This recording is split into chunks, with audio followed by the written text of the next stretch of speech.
So welcome to all the audience who have been here, hearing from the experts across globes.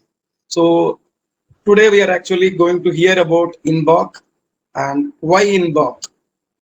So before even getting into that, what is the state of infrastructure projects in India? Do we have all success stories or do we have failure stories? Is it a combination of both? Maybe all of us know it is a combination of both. And what are the things which have been a landmark projects, infrastructure projects, which we can feel proud about? Are there any takeaways from here which can be implemented? So there are a lot of generic standards on project management and best practices. And the people who have successfully executed these infra projects have been exposed to these standards, and they might not have implemented it as it is to bring the success. So, and are we really consistent in terms of the success stories across, and can this be repeated? The answers to most of these are coming from InBoK. So InBoK, the people who are the part of InBoK have been exposed to the global standards, and they have a ground level experience of how we work in India and the deeper understanding of puzzle, the Indian environment. In spite of all obstacles, they have been delivering the results, and InBoK is more on suggestion style rather than prescription. So with that, I would like to hand over this particular thing to our great speakers. Before starting, let me quickly introduce our speakers who are going to take us more details into this. So Professor V.T. Chandrasekhar Rao is the Dean from L&T Institute of Project Management. He has 34 years of professional experience in executing large-scale projects of feed, EPC, projects across different industries, oil and gas, refining, power, steel, and industrial sectors. He has played various senior management roles, and he has been a part of multinational organizations such as VAI and Foster Wheeler. So during his tenure in these companies, he handled engineering projects, procurement and construction management of large capital projects across different regions like US, Canada, Australia, India, Middle East, Nigeria, and UK. So Mr. Rao served as a chairman of technical committee for developing the Indian infrastructure body of knowledge, the InBoK, which we are speaking about. And we are very happy to have him here because we generally hear about the InBoK, but we also know he's a part of making of InBoK. Maybe he would share some of his insights during this session. And we'd also like to introduce Ms. Shreya Mathur, a postgraduate in economics, is a project lead from NPMPF initiative from Quality Control or Quality Council of India. She has extensive experience in diverse government projects across the sector and has been leading this initiative for past 2 years. So now with this, I would like to hand over to Sir to take it over. Let us hear him from both of them. Okay, so Shreya, can I give the presenter's power to you? I've given the presentation. Yeah, thank you. We cannot see you. Yeah, we can see you. Perfect.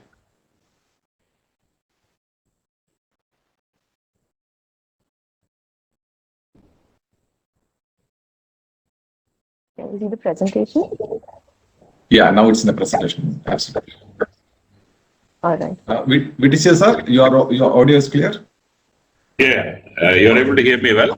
Okay. Yes, very good. Yeah, sounded clear. Yeah, thank you. Yeah, go ahead, Shreya. Yeah. So hello, everyone. This is Shreya Mathur. I'm leading the project, the NPMPF initiative from Quality Council of India. So I think thanks a lot, Mr. Stephen and Mr. Ben. Your thoughts on global construction are extremely enlightening. Infrastructure, especially construction, is going to be a big theme in the coming decade.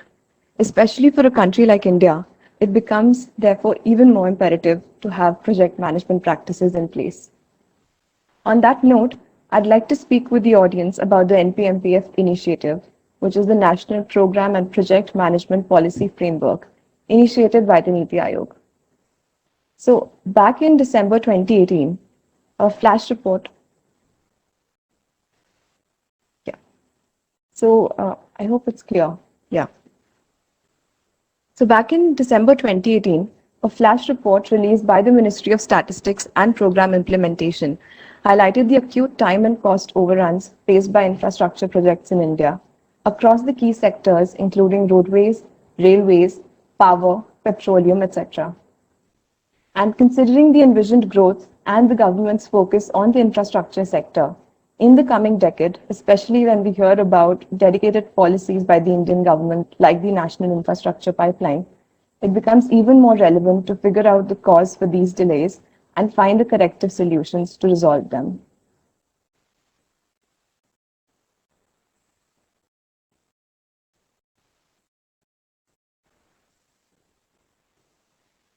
Again, for this purpose, so I think most of us are aware of these issues that have been involved in infrastructure projects like land acquisition problems, right of way, poor DPR reports. For this purpose, NITI Aayog had set up a task force in April 2019, comprising of secretaries from all key infrastructure ministries. And some common issues that led to delays in completion of projects were highlighted, just as are shared on the screen.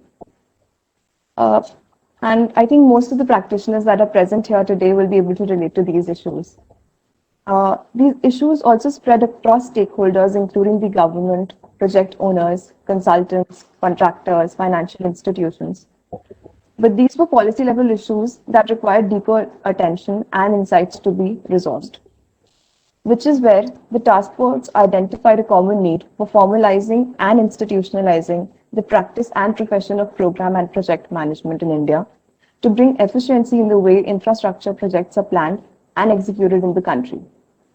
Now, for this purpose, the NITI Aayog-led task force requested QCI to work on the twofold mandate, which is to set up a nodal body, which is going to be the National Institute for Certified Program and Project Professionals, and is going to be very similar to the Chartered Accountants Institute in India.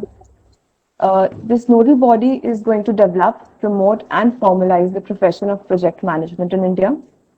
Secondly, the NITI Aayog task force also requested to draft a national policy to recommend policy and procedural changes to drive project management in the government and across the industry.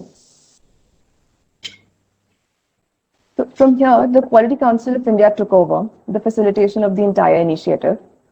We spoke with industry experts from PSUs, central ministries, law firms, and infrastructure firms, etc.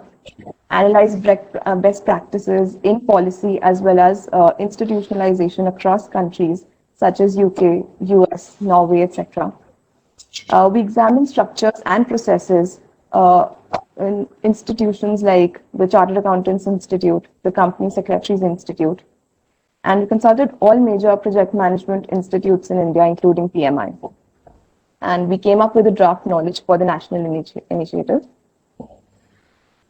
Now, post this, we set up a technical committee, which was chaired by Mr. VTCS Rao, and it consisted of senior industry leaders, both from the private as well as the public sector, key infrastructure ministry officials, as well as academic institutes to help us on the initiative. And all of them were extremely kind to offer their services for this national initiative. Post this, again, we set up under the guidance of the technical committee the 4 pillars for the initiative. One was the operational framework, which included the structure of NICPP, the certification system, the complexity framework, eligibility criteria and recertification. The second was the technical baseline, which is the InBoK, the Indian Infrastructure Body of Knowledge. The third was the training and certification system.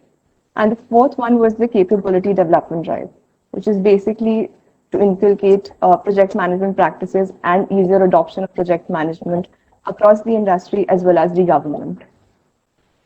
I think you can find copies to these operational framework as well as the InBoK, both on the NICBP as well as the Niti Aayog's website. And going forward, I think I'd request VT sir to brief the audience on the NPMPF vision and approach. So over to you. Sure, sure. Sir, Thank you very much, Shreya. Should I make you the presenter? That's okay, Shreya. Maybe if you can, I request Shreya to change the slides. That should. Sure, sir.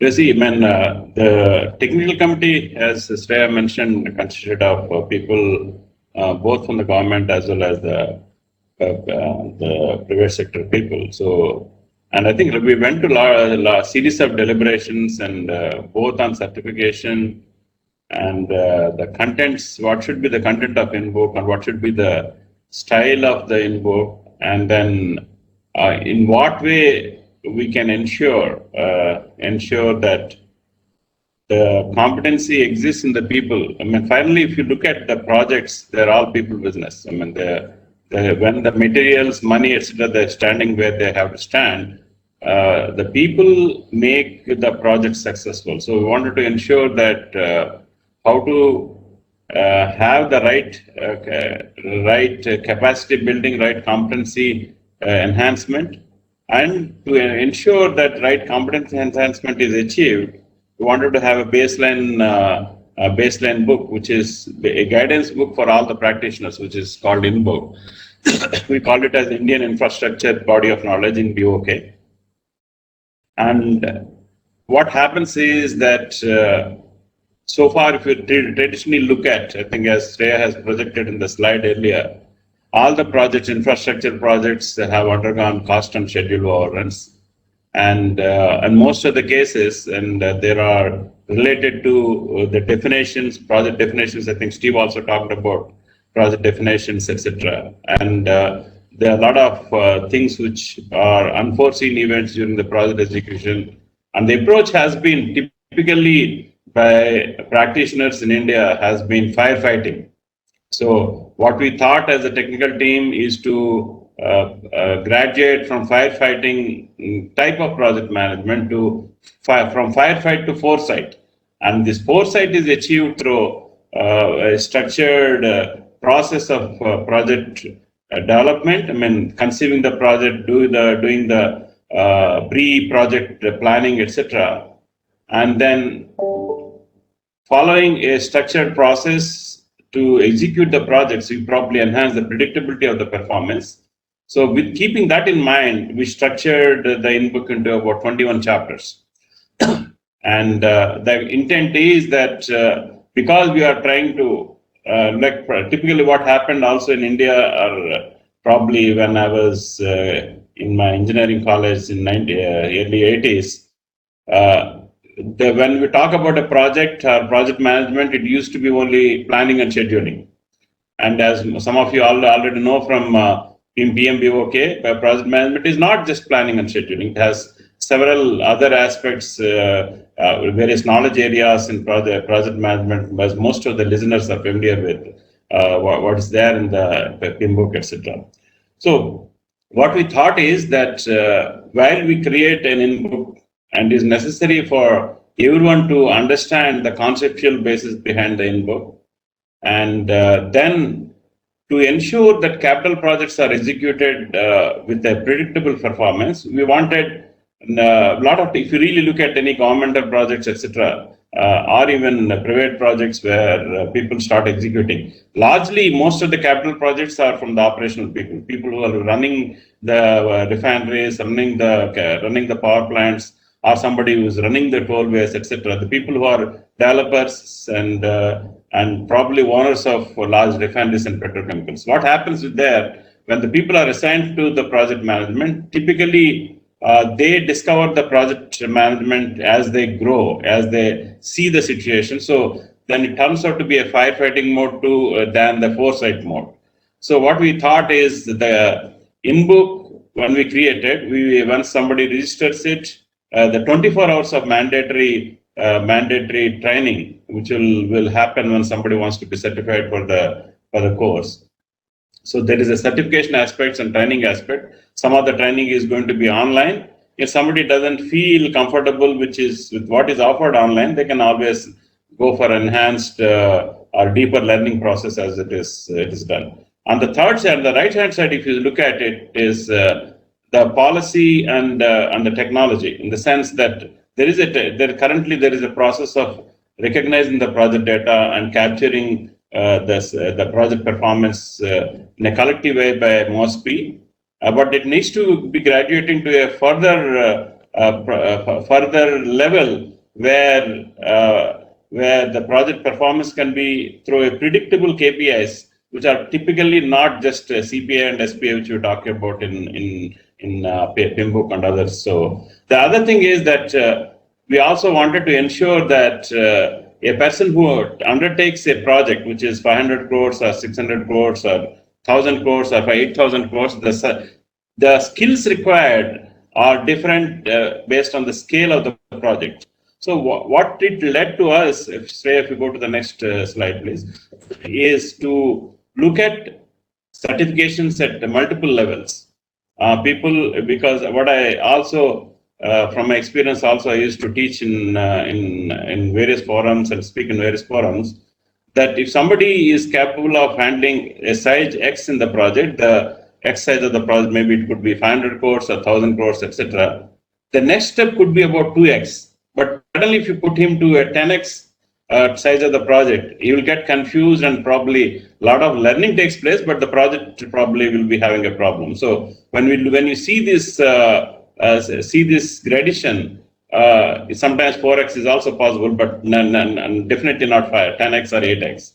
So what we did is, people who are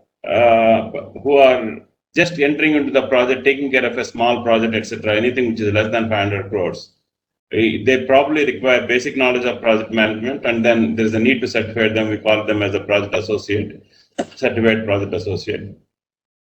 Then when we need to go threshold of beyond 500 crores, I mean, these 500, 2,000, 4,000 crores are notional in the sense that even if somebody is working on a 300 crore project, when it is multiplied by complexity factor, we also talked earlier about a complexity factor, that project of 350 crores becomes as good as a 500 crores project. So we added something called a complexity factor, which we are not going to talk today, but when an opportunity comes, we'll talk about the complexity factor as well.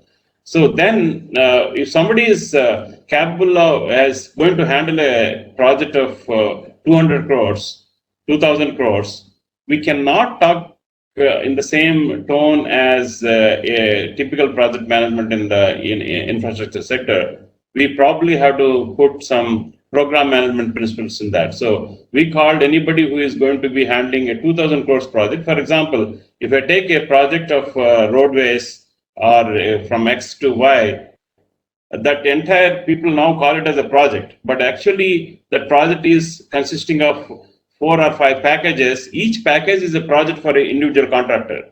So, and there has to be a common theme and common consistency in the specifications, consistency and management of interfaces. Several issues are there between the constituent projects.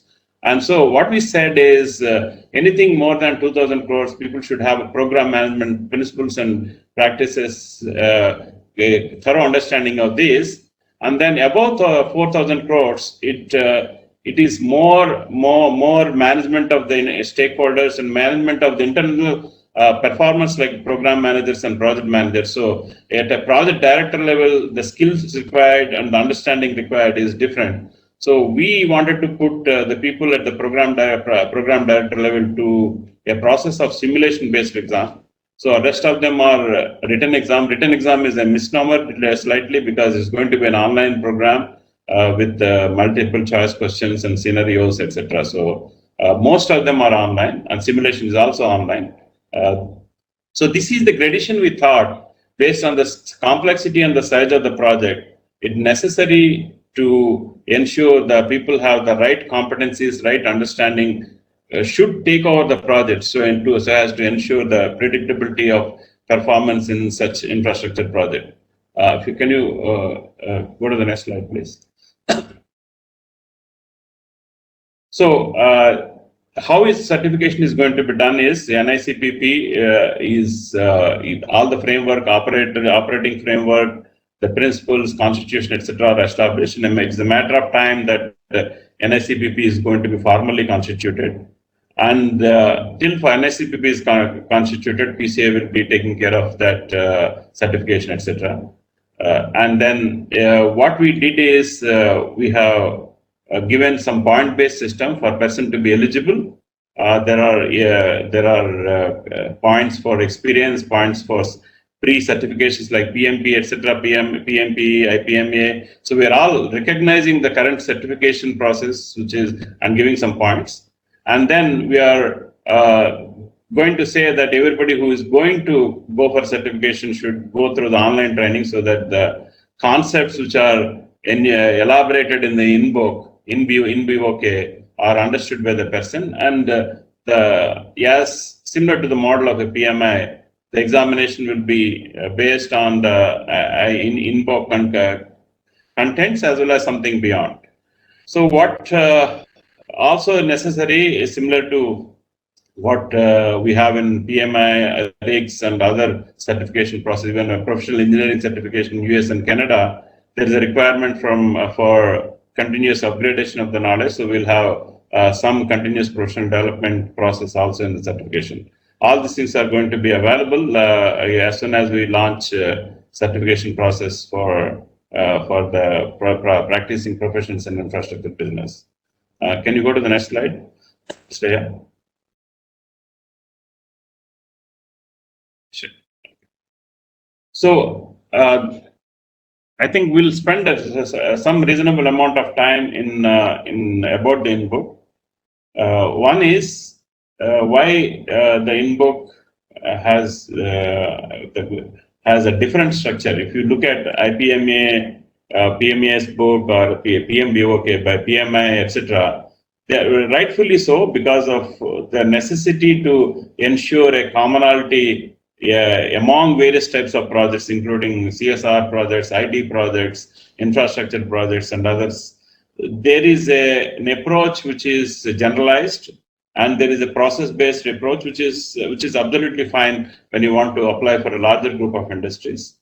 Here, what we thought is in the engineering, energy, and infrastructure sectors, our intent is very clear. We are seeing all the major large capital projects are undergoing schedule overruns and cost overruns in spite of the best efforts and putting the best talent there. And the intent is also that we move from an academic prowess to little bit of application focus in case of InBoK, so that whenever a person goes through the chapters of InBoK, it gives him a clear direction on how to deal with that particular elements which are covered in the chapter. And each of the chapter, we always gave a implementation checklist, which is unique in the sense that if somebody wants to write an execution plan, somebody wants to deal with the change management, or somebody wants to implement the program management principles, for every chapter, we ensure that there is a implementation checklist. Somebody wants to go a little bit deeper into the project, we ensure that there is a reference system, the appropriate reference books for that particular chapter as applicable for the project are also given in that in each chapter. So as you can see, I mean, once it is available, I think that first draft is available online, but we are going to make some modification to the draft and formally publish in due course, I think very soon. We have been reviewing the contents again and ensuring that there are no congruence issues, etc. So if you look at the the structure of the InBoK or the conceptual basis for the InBoK, each government department or an investor or a development company which is going to invest thousands of crores into an infrastructure project or a program, they have a portfolio. So they have a portfolio of the program. There could be some projects in in roads, there could be some projects in ports, etc. So typical to any of the developers, so typical to any of the government department. But when you come from a portfolio of the projects to, you can see in the yellow box, a program management. I can quote couple of interesting projects where in the hydrocarbon industry. In the western coast of India, we have seen one project which takes care of C2, C3 kind of derivatives, and there was a requirement to have a C2, C3 plant for that particular petrochemical project. But the feedstock for the petrochemical projects comes from the naphtha cracker unit. So the cracker unit provides the feedstock, but the C2, C3 project was first constructed because the definition was very readily available, and people started working on the C2, C3 project, and one of the companies built that project, but the feedstock is not there. So feedstock project started probably a year and a half earlier, and the particular plant has to be mothballed for a couple of years for integration. So what happens when one of the constituent projects is not executed on time, and there is no interface or interface issues and interrelationship issues are not taken care. If you take an infrastructure project, you put into 5 packages, and one of the packages where you have to cross the bridge, and that couldn't be done on time. The whole purpose and objectives of connecting a city A with city B is lost because the particular bridge is not constructed, when a simple project is not done on time. So there has to be a flow and a relationship between the constituent projects, etc. So all these things we try to explain in the first 2 chapters, which are related to the program management. Then individual projects successfully done on time and delivered on time will lead to the program itself is concluded on time. So that individual projects have to be again done within budget, with the right quality and within time. So we focus a significant amount of chapters in the InBoK, and I will show each of the chapters shortly, on the project management aspects of the infrastructure project delivery. And when you look at a larger program, one of the problems in larger programs is that there are packages which are individually given to various contractors, but there are things which are non-project oriented. For example, if you are implementing an IT system which connects all the projects separately, or implementing something which is related to the governance across various projects, or you are establishing something which is a alternate dispute resolution board for the particular project. All these things are not typical project activities, but are non-project activities, but need to be taken care by the program manager to ensure that there is a consistency, congruency, and interflow between the projects. So that is something which we call it as a non-project work. And then how you make the project delivery is basically various tools and techniques like Primavera, risk management tools, etc. The people who are responsible, like project managers, who are our area project managers, they will be actually taking care of delivering each of the projects. So whatever figure we have shown on the right is broadly defines what InBoK is, right from the program management to the delivery management. Portfolio management we haven't covered because it's a different subject, and operational management we have not covered as a part of the InBoK, but we indicated in the InBoK how these are all interrelated. So the definitions as such, we acknowledge that as well, almost like definitions in the InBoK on program, project, and portfolio management. Shreya, can we go to the next slide? So what's the difference? As I think earlier I told, from academic prowess to application focus has been the guiding principle for writing the InBoK. And we had, interestingly, when you talk in a forum with specialists from highway projects to defense petrochemical projects to power projects to railway projects, etc., the individual challenges are totally different. Even though the common principles, definitions of project management are valid across various sectors, then the specific issues are different from each project. So it was necessary for us to understand and ensure that various elements, various crucial aspects of the individual types of projects like refineries, petrochemicals, highways, railways, etc., are really addressed in the InBoK. So some of the cases, what we did is when we're writing the InBoK, we tried to see what is most complex in that particular area. For example, there is a section on engineering and design management. Engineering and design is much more complex in case of petrochemical projects and hydrocarbon projects like that. So we try to give a flavor in detail about the complexities involved in engineering and design, with keeping in mind with hydrocarbon projects. Interface management is an issue with power projects as well as railway projects, etc. There we try to put things in perspective, taking cue from those kind of projects. The other, I'll go through each of the chapters slightly and later, and then I'll explain what went into thinking when we are executing the projects, when we are writing the InBoK for executing the projects. And another key aspect is that baseline approach. PMBOK talks about baseline, and I think it's a strong concept, which is to be seen differently in case of Agile. We'll talk about it a bit later. But baseline, establishing the baseline and ensuring that the baseline schedules, baseline scopes, and baseline quality, these are not compromised. So we built everything on the baseline approach for the entire projects or program. Mostly the baseline is defined for projects, and when we talk about a program, we need to talk about the benefits and others, which we'll talk about slightly later.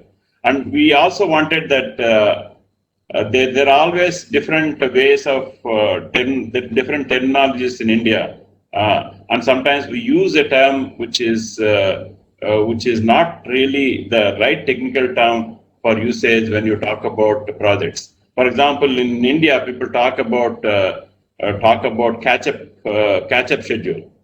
Catch-up is not the right word. We should either talk about a recovery schedule or an acceleration schedule. And we saw that there are different terminologies which are incorrectly used. So we try to fix that through a common language in program and project management. Directionally, even though the book is written with respect to the significant part of the book, especially in chapter 1 and 2, where because project development, the pre-project planning happens there. If anything which is not conceived well in the pre-project planning affects the project execution. So we focus, that part is actually very, very much the developer focus or the government department focus. So when people are putting the right things in the pre-project planning and the program design, I think the rest of the projects will be executed smoothly. So those parts are largely to government officials, etc. And the rest of the chapters up to chapter 21 can be useful both for the contractors as well as the project owners, etc. So let me go through each of chapters and try to give an idea of what went into our thinking and what is actually is contained. Now you can go to the next slide, not an issue. Please go to the next slide.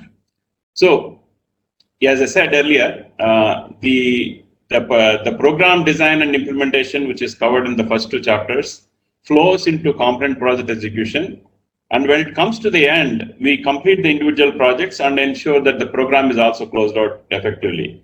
All the project learning, one of the issues is that every project we learn the same problems, same mistakes, same issues from project on to project.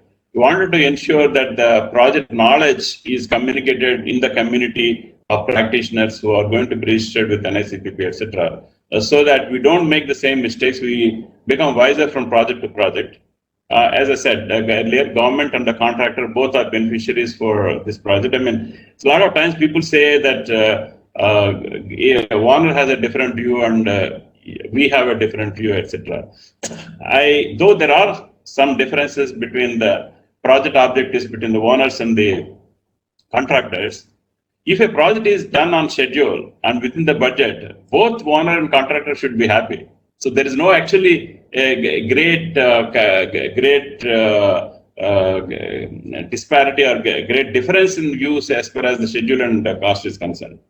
But there are issues like, contractor may assume something, owner may think about something. So in some of the chapters we said contract alignment, continual alignment through the project execution is the key to project success.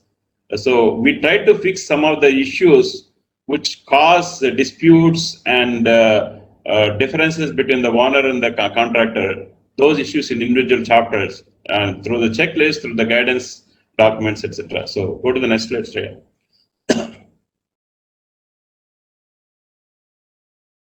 Okay. So core principles, InBoK and certification, as I said earlier, the InBoK forms one of the major foundation for certification, because the questions or the contents, etc., they are going to be based on the InBoK itself. Some of the core principles, as I said earlier, I think alignment exactly starts on the top. Alignment with the project objectives and the policies. Sometimes some of the policies are government directed, we can't challenge. For example, if you talk about the 4 labor laws which are recently implemented, neither the project owner nor the contractor can compromise on it. So some of the core policies have to be followed. Some of the policies which are respected to projects and program implementation, we are going to be, I think, channelized through NICPP, as Shreya has covered in the beginning. One of the core elements is not set. The purpose of NICPP is not just certification. Just I want to make it clear. It is to ensure that the knowledge is shared among the project professionals, and in an indirect way ensure the predictability of performance in the project. The certification helps in one way. So as a process, and in a future also, as I explained earlier, each of the government departments will have different challenges. Even though we have written a book which is common for all the government departments or the other types of projects. When I talk departments, I'm talking about type of projects. Why it is significant is, some of you might have heard about the National Infrastructure Pipeline, which talks about several pipeline of projects. The significant part is in the roads, some part is in the water treatment and environmental kind of a project, some part is in railways. A major part again is in railways and infrastructure. The roads occupy the significant part of the NIP, National Infrastructure Pipeline of the project. Some of them are WET, wastewater treatment and water treatment kind of a projects. So when you look at each of the projects, they have their own different specificities to be addressed. So what we told each of the government department when they were represented during the discussions is there will be the InBoK, there will be extensions related to each of the government departments, so that specificities to be addressed related to a type of projects will be taken care in the extension. So what NICPP will do is they will publish in InBoK, and they will also assist the respective departments to publish their own extensions applicable to their own types of the projects. And some of the policies, some of the mandatory certification requirements, etc., will always be guided by NICPP. So as I said, some of the principles are alignment. Benefits realization is a program management concept. If you are investing thousands of crores in building the infrastructure, building the railways, etc., railways or the high-speed rail, etc., finally the country needs to get the benefits and it needs to realize the benefits. To realize the benefits, respective projects should realize their project objectives. So we try to cover the benefits of the project objectives in the program management section. Risk management is another important thing. If you are not managing risk, you are not managing projects. But what happens is most of the time, client and contractor do not sit together to identify the risk. Contractor thinks client is a risk, client thinks contractor is a risk. So in this process, what happens is there is no alignment. So we made it as an integrated risk management. Most of the global clients, global companies like Saudi Aramco, which Shreya mentioned, others have mentioned, Ben has mentioned, we see that some of the clients are already adopting integrated risk management, integrated risk reviews, etc. Some of those things which we try to put. Governance is another. One of the issues in the projects is it is not the lack of documents or lack of specifications. It is the compliance to the specifications is an issue. So compliance to the policies, compliance to the guidelines given is an issue. So we put governance.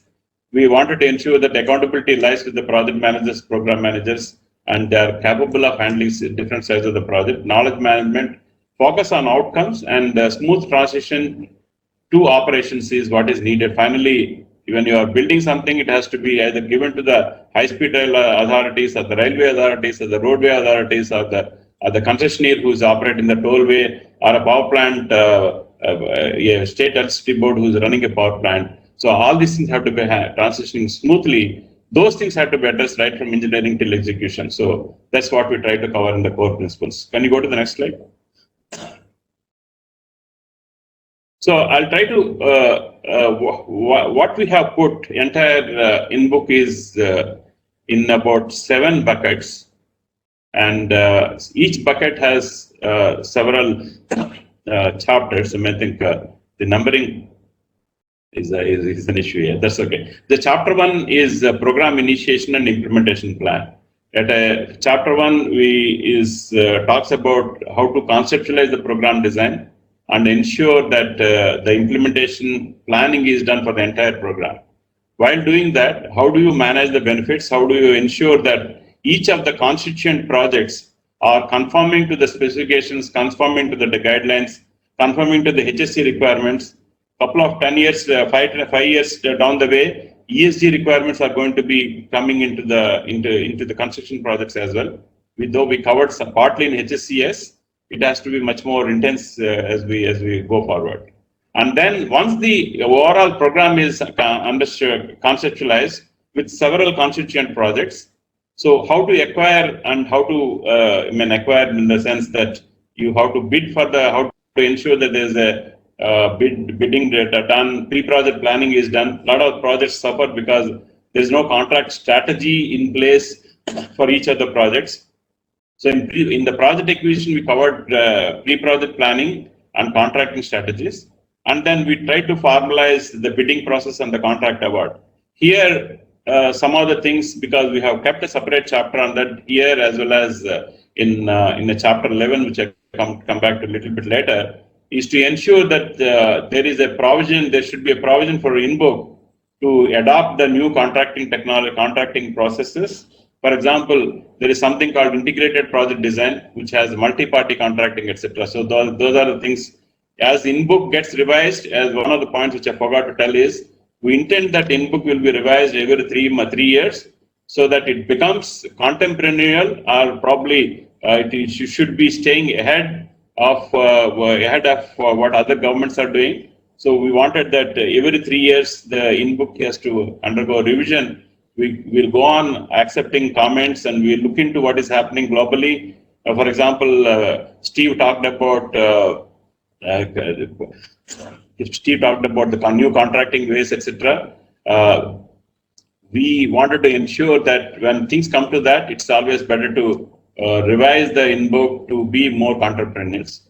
One of the problems, the next bucket is initiation and stakeholder assignment. What we discovered is that whenever we look into any program implementation process, there is no separate right-of-way strategy for how to engage with the stakeholders. What is the periodicities of engagement? Is the properties of the people who are going to give the land for the infrastructure is digitalized? So many things are there. The issue is we felt that initiation and stakeholder assessment and having a strategy to deal with the stakeholders, which are generally the contributes to major delays in the projects, is addressed significantly. So we put a separate bucket for that, is called project initiation. And then constituent project planning, this is where our, from project initiation to constituent project planning, this is where the guidelines for individual projects are established, setting up a baseline, how to take care of the administrative requirements. One of the important things which Ben covered as well as Steve covered is interface and integration. How do various constituent projects are interfaced so that it is not, for example, in a typical town environment, we see that roads are dug every time. one for electricity, the other is for another time for the cabling, another time for telephone lines. Something else is happening always times because there's no coordination between the government departments. In contrast to that, if you take a Dolera project, we are establishing in the Dolera project. I mean, Jagadish, who is one of the technical committee members who was handling the Dolera project.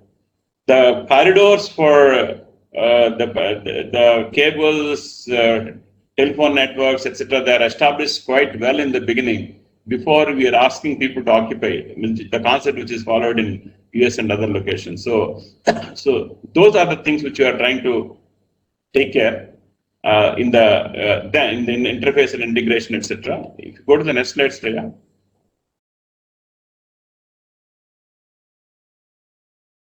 Then there are typical, one bucket is about project monitoring and control, which are typical buckets related to the typical project control functions, cost monitoring and control, schedule monitoring and control. One important thing is contract compensation management. We put a separate chapter on this with the intention of future changes. For example, nowadays, as Steve has pointed out in his presentation, there is a 74 days of time lag between when contractor invoices something and gets paid. And 74 is a good number compared to what is happening in India. I mean, sometimes we don't get even payment after 6 months to 1 year, etc. So we wanted that, some of the best practices are established in during the DMRC time, thanks to Mr. Sridharan and other people in the Ministry of Economic Affairs. Now, if you look at the current public procurement policy, 70% of the invoicing will be paid will be paid based on information given. Any reconciliation readjustments to be done, that will be going through the normal process of verification, etc. So that there is a cash flow position for the contractor, and contractor doesn't have to inflate his price, as Steve was saying, at the time of the bidding. So lot of unnecessary wastage is in the things related to the compensation management. So contractor compensation management, we are putting separate chapter there, also with an intention of implementing, because though blockchain is talked about, we don't see formal implementation of blockchain in the construction contracts, at least for coming 3-4 years. So when we revise the InBoK next time, the contractor compensation management will have guidelines on the usage of blockchain management. Change management, we put it as integrated change management. I mean, you know that most of the people talked about scope creep and so many changes coming, etc., are affecting the delivery of the project. So we wanted to put, typically the concept is enough talked in the InBoK as well, but we try to put it with a lot of times. The problem is that we know that scope is there, we know the changes are there. First thing I used to ask my students in our institute, do you have a change management clause in the contract? Most of the people say yes, and some other people say no, sir, etc. To the people who have said yes, I used to ask them, do you have a change management procedure approved between you and the client? And nobody raises a hand. Clause is there, but it is not operationalized through each process for the project, which means that you have to fight for each of the change, etc. So some of the issues we have addressed there. Then the next bucket, we talked about project execution, information management, and digital implementation. We talked about it. I think we wrote it with the hydrocarbon. The first 2 chapters in the project execution, we wrote it with the hydrocarbon projects in mind, but we covered enough on IoT, etc., to be implemented on the infrastructure project as well. Supply chain management is another key issue. 60 to 70% of the job is in supply of the materials, etc. So we covered it in detail. Construction site management is, a lot of times people go to the site without readiness of the site, because you have to have engineering ready, you need to ensure that material is ready, and you need to ensure that when you plan the site, there is no congestion. There has to be separate material gate, separate man gate. All those things, like every time I go to a project, go to a work site, I see that the minimum fundamentals of managing the site, ensuring site mobility within the site, etc., are not taken care well. So we covered something on site management. We covered a lot on that. We addressed the quality management in a typical way of quality assurance and quality control with respect to infrastructure projects. Value creation benefits improvement is one which we added now, because a lot of times people do is there is a change. The change should add value to the project, whether that is addressed or not. So, and the second thing, where if you are putting a change, how it is affecting the benefits of the entire program. So we combined value creation and benefits management to ensure that while we have a rigid contract about the scope, adding value is always encouraged. I mean, with the same cost, adding additional features or reducing the cost of the project is always encouraged. So value creation benefits management is a new chapter. Integrated HSE and security. A lot of times, all the project books talks about HSE, but they forget about security. A larger project needs about security. There are a lot of thefts and other issues also in the site. Sometimes you need to protect the people who are working in the particular construction site. So we have dealt those aspects as well. So towards the last one, it is the 21st chapter, where we put recommendations on program management and program closeout and project closeout, and then how do you manage the lessons from each of the project for the benefit of the next future projects. As I was saying earlier, we wanted to ensure that the common lexicon is followed. So we try to keep one lexicon which is valid for infrastructure project, which is a part, or maybe we'll be issuing a separate annexure to InBoK for the lexicon. I think currently it is a part. I mean, to reduce the size of this one, probably we'll separate it later. So if you look at the total InBoK, it is different from what you might have seen. Typically, it is not divided into knowledge areas, etc. It is divided into the areas of application. So we try to retain the application focus for entire contents of the InBoK while we are writing this InBoK. So, friends, I mean, I try to explain the broad outline why we did and why what went into thinking when we are writing those books, etc., writing the InBoK. But one of the key submissions is that when these things are available for you to look into, please read it thoroughly. One I always say to everyone who is looking at the InBoK is, please read the introduction first, because introduction is an important chapter. We talked about why we have written, how we have written, how the flow will be, etc. And then in an introduction part, don't skip the introduction. Please read the introduction and then go to the respective chapters. A wealth of information is there. A lot of checklists are there. Futuristically, QCI, NICPP will also generate templates, tools, practices, etc. for various aspects of project and program execution. So that's what I want to share today. Hope whatever you wanted to hear about infrastructure, Indian infrastructure body of knowledge, I try to give a glimpse of it. It was more than 6-7 months of effort for a team of about 20 people. So some of them are listed and some of them are not listed. So yeah, many thanks for this opportunity to PMI ENC Forum. Thank you. Thank you, sir. I think it was a wonderful session from you as well as from Shreya, explaining about the InBoK. Now there are a few questions our audience would like to ask. Yeah. I'll just go through the questions one by one. Sure. First question is the certification compulsory for the professionals, and will it be mandated as a qualifying criteria as like abroad projects in the government contracts? Yes, it's going to be, certification will be mandatory.